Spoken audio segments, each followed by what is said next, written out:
साफ साफ जवाब दो, तुम लोगों को अंग्रेजों से लड़ना है या नहीं? यदि तुम लोग नहीं लड़ोगे तो मैं लड़ूंगी। मैं गोलों और गोलियों पर सो जाऊंगी, पर लखनऊ अंग्रेजों को नहीं दूंगी, कदापि नहीं दूंगी। यह कथन उस नारी का है जिसने महलों से बाहर कदम भी नहीं रखा था, जिसका पति सदा बिलासिता की गोद में सोया रहता था। उसका नाम बेगम हजरत महल था। वे लखनऊ के नवाब वाजिद अली शाह की बीबी थी। बेगम हजरत महल कौन थी, उनका जन्म कब और कहां हुआ था, इस संबंध में कहीं कुछ नहीं मिलता। उनके जीवन के संबंध में केवल इतना ही पता चलता है कि उनकी कब्र नेपाल की राजधानी काठमांडू में सड़क के किनारे बनी हुई है। इससे यह ज्ञात होता है कि बेगम हजरत महल जीवन के अंतिम दिनों में काठमांडू चली गई थी और उनका निधन काठमांडू में ही हुआ था। बेगम हजरत महल एक वीर हृदया स्त्री थी। वे महलों में अवश्य रहती थी। उनका जीवन दास दासियों के बीच अवश्य व्यतीत होता था, पर जब समय आया तो वे बाहर निकलने से नहीं झिझकी। उन्होंने बाहर निकलकर हाथों में तलवार ग्रहण की और घोड़े तथा हाथी पर सवार होकर अंग्रेजों के साथ युद्ध भी किया। उन्होंने युद्ध में जो वीरता दिखाई थी उसकी प्रशंसा अंग्रेज इतिहासकारों ने भी की है। एक अंग्रेज इतिहासकार ने लिखा है, बेगम हजरत महल वाजिद अली शाह की बेगम बनने के पहले एक नर्तकी थी। उनका विवाह वाजिद अली शाह से किस प्रकार हुआ, इस संबंध में कुछ भी पता नहीं चलता, पर इतना अवश्य है कि वे वीर हृदया थी। उन्होंने हाथी पर सवार होकर लखनऊ रेजिडेंसी पर आक्रमण करके अंग्रेज सेनापतियों को आकुल कर दिया था।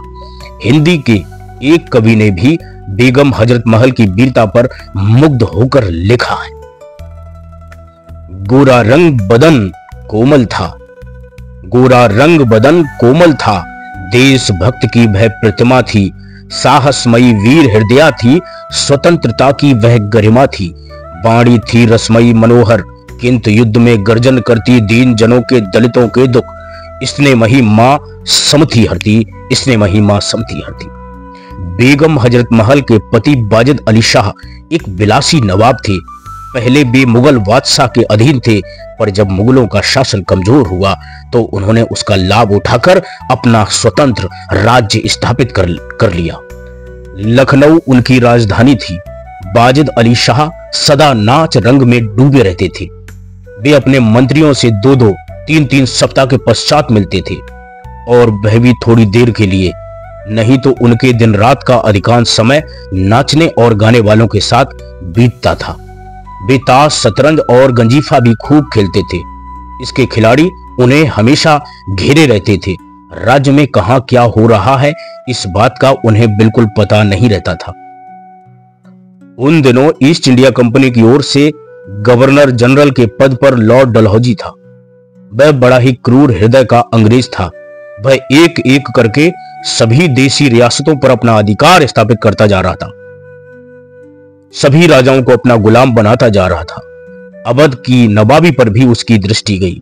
उसने नवाब वाजिद अली शाह को निकम्मा करार देकर गिरफ्तार कर लिया और कलकत्ता ले जाकर नजरबंद कर दिया।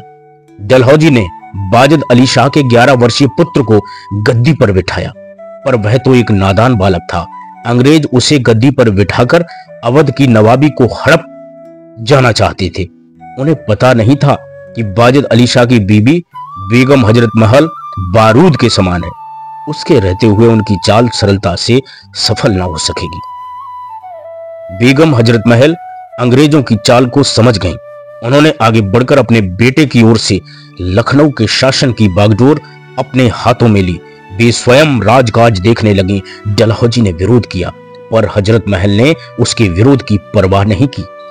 सन 1857 के दिन थे जब सारे भारत में स्वतंत्रता की आग जल रही थी। सभी बड़े बड़े नगरों और गांवों में मुक्ति आंदोलन के सैनिक एकत्र थे और अंग्रेजों को हानि पहुंचाने में संलग्न थे। लखनऊ और उसके बाहर भी स्वतंत्रता सेनानी चारों ओर फैले हुए थे। उन्होंने हजरत महल को अपने नेता पद पर प्रतिष्ठित किया। हजरत महल ने उसे अस्वीकार नहीं किया, क्योंकि अंग्रेजों ने उनके पति को नजरबंद करके उनके साथ जो अत्याचार किया था उसे वह कैसे भूल सकती थी। बेगम हजरत महल ने मुक्ति संग्राम के सेनानियों के लिए अपना खजाना खोल दिया। उन्होंने धन और जन से क्रांतिकारियों की बड़ी सहायता की। केवल धन और जन से ही नहीं, वे स्वयं भी रण के मैदान में क्रांतिकारियों के साथ उपस्थित हुई और मिलकर अंग्रेजों से युद्ध किया। मौलवी अहमद शाह ने बड़ी अनन्यता के साथ बेगम का साथ दिया। अहमद शाह एक मौलवी थे जो पहले फैजाबाद में रहते थे, फिर लखनऊ जाकर रहने लगे। वे बड़े शूरवीर और अनुभवी थे। सन 1857 के युद्ध में अवध के क्षेत्र में उन्होंने जो शौर्य दिखाया था वह उन्हीं के योग्य था, पर उनका अंत बड़ा ही दुखपूर्ण हुआ।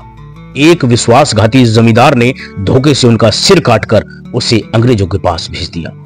मौलवी अहमद शाह और बेगम हजरत महल ने लखनऊ में अंग्रेजों का रहना मुश्किल कर दिया। उधर कानपुर में नाना साहब अंग्रेजों के लिए महाकाल बने हुए थे। कानपुर और लखनऊ दोनों स्थानों से अंग्रेज भागने लगे थे। यदि समय पर उन्हें नई सहायता ना मिली होती तो इसमें संदेह नहीं कि कानपुर और अवध के क्षेत्र में अंग्रेजों का सफाया हो जाता और फिर सारे भारत में सफाया होने में देर ना लगती। नई सहायता के आ जाने के कारण अंग्रेजों के पैर जम गए। अंग्रेजी फौज ने क्रांतिकारियों का डटकर मुकाबला किया। परिणाम यह हुआ कि मुक्ति सेना का मोर्चा टूट गया। लखनऊ और कानपुर में भी अंग्रेजों ने मुक्ति सेना को दबा दिया। मुक्ति सेना के सैनिक तितर बितर हो गए। कई महीने बीत गए पर सेना में सक्रियता नहीं उत्पन्न हुई। उधर अंग्रेज अपना पंजा सुदृढ़ करते जा रहे थे। हजरत महल ने क्रांतिकारी सैनिकों की एक सभा बुलाई। उन्होंने उस सभा में भाषण करते हुए कहा, साफ साफ जवाब दो, तुम लोग अंग्रेजों से लड़ना चाहते हो या नहीं? यदि तुम लोग ना लड़ोगे तो मैं लड़ूंगी। मैं गोलों और गोलियों पर सो जाऊंगी, पर लखनऊ अंग्रेजों को नहीं दूंगी, कदापि नहीं दूंगी। बेगम के ओजस्वी भाषण का क्रांतिकारियों पर बड़ा प्रभाव पड़ा। उन्होंने युद्ध करने के अपने संकल्प को दोहराया। बेगम ने फिर से सेना संगठित की। फलतः मुक्ति सेना और अंग्रेजी फौज में घमासान युद्ध हुआ। उस युद्ध में बेगम ने स्वयं हाथी पर सवार होकर सेना का संचालन किया था, पर दुर्भाग्य विजय श्री अंग्रेजों के ही हाथ लगी। अंग्रेजों ने लखनऊ पर अधिकार कर लिया। इन्हीं दिनों एक विश्वासघाती ने मौलवी अहमद शाह का सिर काटकर अंग्रेजों के पास भेज दिया। हजरत महल अब अकेली हो गई। उनके लिए अब यही रास्ता बच गया था कि वे लखनऊ छोड़ दें। उनके हितैषियों ने भी उन्हें यही सलाह दी। उधर कानपुर और इलाहाबाद का भी मोर्चा टूट चुका था।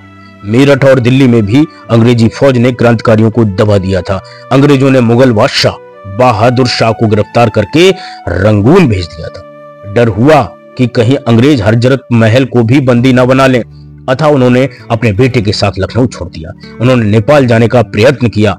पहले तो नेपाल के राणा जंग बहादुर ने बेगम को नेपाल में प्रवेश करने की अनुमति नहीं दी, पर बाद में वे मान गए। बेगम काठमांडू में जाकर रहने लगी।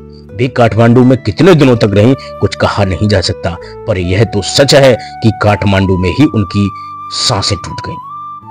जब भी 1857 की स्वतंत्रता के युद्ध की चर्चा की जाएगी, बेगम हजरत महल के नाम का उल्लेख बड़े आदर के साथ लिया जाएगा। उनकी देशभक्ति, शौर्य और वीरता ने इतिहास के पृष्ठों में उन्हें अमर बना दिया। जय हिंद।